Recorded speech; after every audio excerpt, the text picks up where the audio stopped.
이딴 설화로 국민의힘 김재원 최고위원이 셀프 자숙 모드에 들어간 데 이어서 태영호 최고위원 역시 셀프 징계를 요청했죠. 당내에서는 지금 필요한 건 셀프 사퇴가 아니냐 이런 목소리가 점점 커지고 있습니다. 국민의힘은 전광훈 씨 문제로도 홍역을 치르고 있는데요. 관련 내용을 정치인사이드에서 짚어봅니다.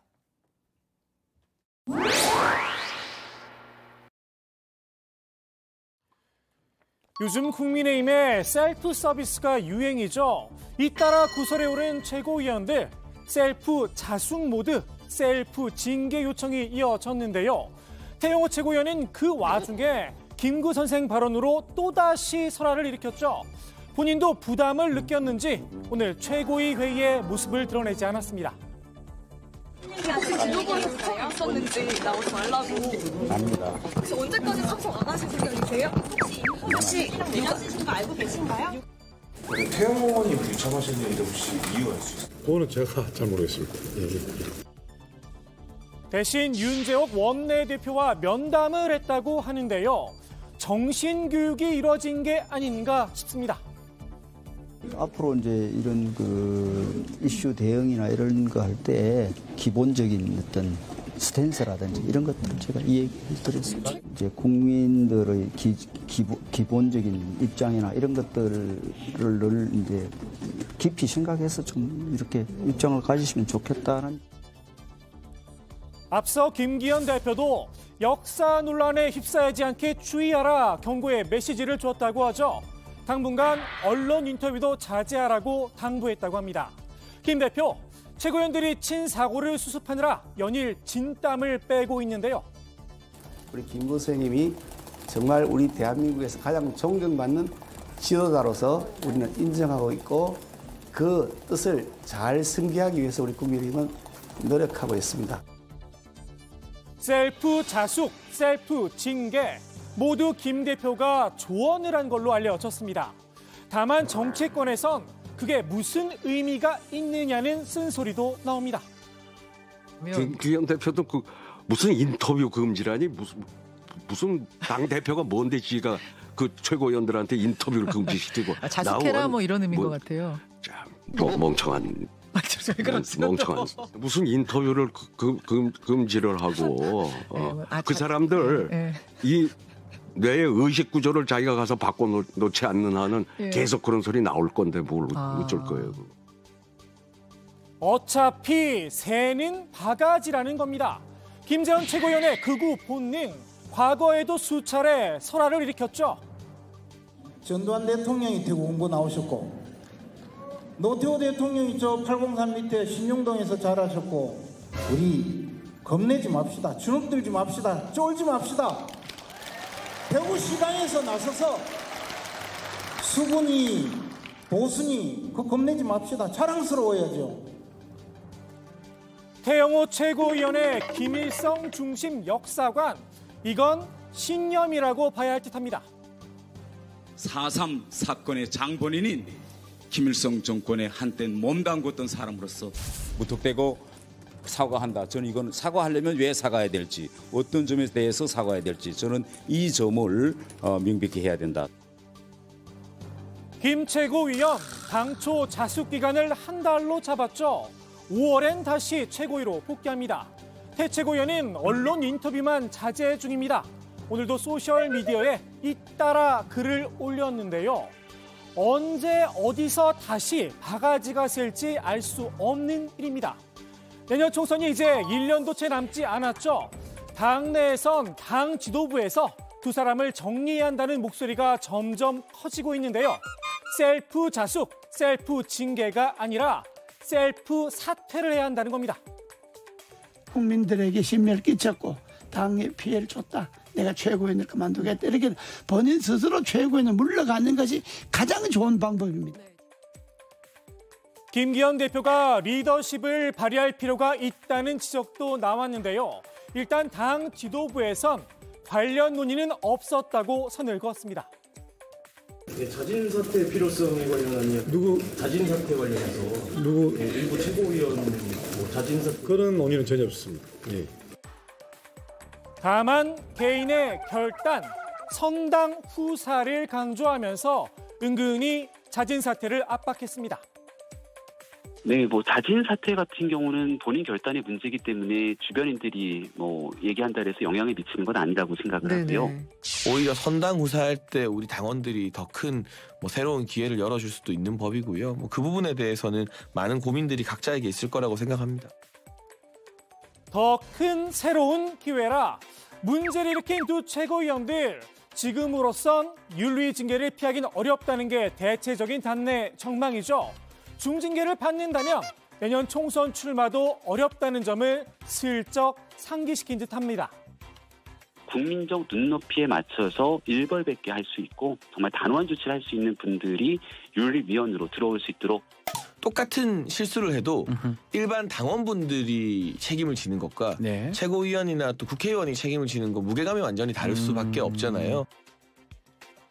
일부에선 총선 공천 때문에 스스로 물러나긴 어렵다는 분석도 나오는데요. 자기 공천이 걸려 있는데 그것을 위해서 최고위원회 출마했는데 자진 사퇴한다? 그거는 저는 현실 정치상 그분들이 최고위원 출마했던 것 배경들을 봤을 때 어렵지 않을까. 정작 떡줄 사람은 따로 있다는 이야기도 있습니다. 뭐 최고는 한다고 뭐 공천 주고 뭐 그럴 그건 아니죠. 예. 지금 뭐 어차피 뭐 공천 대통령실에서 좌지우지할 텐데. 김태 두 최고위원의 설화, 광주 5.18과 제주 4.3을 폄하했다는 점 때문에 더 문제가 커졌죠. 당이 극우화의 길로 들어선 게 아니냐 물음표도 따라 붙었습니다. 정강훈 씨가 국민의힘을 점령하겠다며 침을 흘리는 이유, 바로 여기에 있다는 지적도 나옵니다. 그러니까 전광훈 세력이라고 불리는 그분들이 국민의힘이 자기네 마음에 들지 않는 그런 노선으로 가고 있다고 하면은 굳이 뭐 국민의힘에 들어와서 국민의힘을 점령하자 뭐 이 얘기를 계속 할 수 있을까요? 이번 참에 전 씨와 확실하게 손절하고 건강한 보수 정당으로 거듭나야 한다는 자성의 목소리도 들려오고 있죠. 우리 당이 건강한 보수 정당으로 새롭게 태어나는 그런 모습을 보여야 돼요. 이분들의 목소리를 우리 당이 일정 부분 국민들로 지탄을 받더라도 우리가 수용할 수밖에 없다 그러면은 우리 당도 그 나물의 그 밥이 되는 거죠. 그런데 말입니다. 그 나물의 그 밥, 전 씨로 대표되는 아스팔트 세력이 이미 당내에 자리를 잡았는지도 모르겠습니다. 전광훈 목사가 중심이 된 그런 분들하고 쓰는 언어 자체가 달라야 됩니다. 예를 들면은 대한민국이 예를 들면 뭐 야당에 의해서 공산화될 것이다. 공산주의 세력이 국내에서 뭐 이렇게 활개를 치고 있다. 아주 그 비상식적인 발언을 막 하지 않습니까? 우리가 중단하면 우리는 잘못하면 공산국가 되는데 중단할 수 있습니까? 대표가 정말 선거를 투표하는데 당선시키는데 유효한 표가 될 수 있도록 우리 모두가 힘을 써야 됩니다. 공산화와 부정선거의 의혹, 환장의 콜라보죠. 지금 KT, SK, LG에 있는 모든 중력들 과장들은 다 좌파야 좌파. 왜 다른 회사는 해주고 왜 우리는 안 해주냐? 왜 빨갱이 단체는 다 해주고 이래 가지고 결국은요 한 주일 전에 완성 다 돼버렸어요. 부정선거 때문에 국민들이 막 일어나니까 이것의 모든 관심을 다른 데로 돌리려고 사랑제일교회 문제를 가지고 치고 나오는 거예요. 문재인 그런다고 걸려들 줄 아냐. 전 씨와 황 전 대표 공천권 문제로 전 씨가 타락하지만 않았다면 함께 손을 맞잡지 않았을까요? 황교안 대표가 대표일 때 치렀던 그 총선에서 공천 자리를 요구했다. 10수개 요구했다는 게 맞습니까? 10수개보다 훨씬 많습니다. 10수개? 말도 안 되는 요구를 하니까 제가 같이 할 수 없었던 거죠. 제가 그러니까 타락했다는 말을 하는 거죠. 황 전 대표, 국내힘 내에 든든한 우군도 확보했죠. 현직 의원들까지 부정선거론자로 감동을 시켰습니다. 제가 부정선거의 양상들 많이 말씀드렸습니다만은 이제는 국회 안에로 들어가서 우리가 꼭 얘기해야 됩니다. 오늘 여기 한 분이 오셨어요. 최승계 의원. 우리 국회의원이죠. 지금 국회의원이 우리를 돕는 사람들이 없었는데 이제 나오기 시작하고 있어요. 근데 여러분 뜨거운 박수 부탁드립니다. 오늘 아침에는 또 국회의원 한 분이 여기 같이 있어요. 이름이 뭐죠? 하고